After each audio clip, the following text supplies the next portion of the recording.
Welcome to Pindar Poetry. We hope you learned something new. In this video, I will show how to make salsa for pupusas. First, gather your fresh ingredients.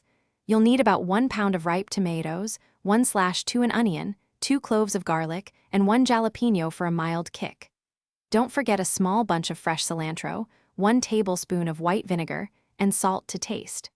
These simple components combine to create a truly authentic and flavorful salsa that perfectly complements your pupusas. Next, we'll cook our vegetables to bring out their best flavors. Place the tomatoes, onion, garlic, and jalapeno in a pot with enough water to cover them.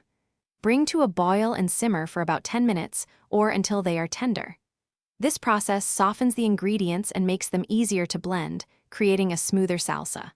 Once cooked, carefully drain the vegetables, but save about 1/4 cup of the cooking liquid.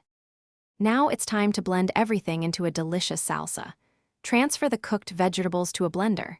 Add the fresh cilantro, 1 tablespoon of white vinegar, and the reserved cooking liquid. Blend until the mixture is smooth and has your desired consistency. Taste the salsa and add salt as needed, usually about 1/2 teaspoon. You can also add a bit more jalapeno or a pinch of red pepper flakes for extra heat. Your fresh, homemade salsa for pupusas is now ready to enjoy.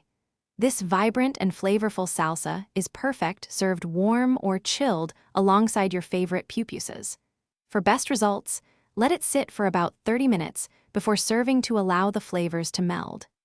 Any leftover salsa can be stored in an airtight container in the refrigerator for up to 5 days. Don't forget to check the description for a link to the Shark AI Ultra Robot Vacuum and other great deals to make your life easier. Thanks for watching. Consider subscribing if we helped you.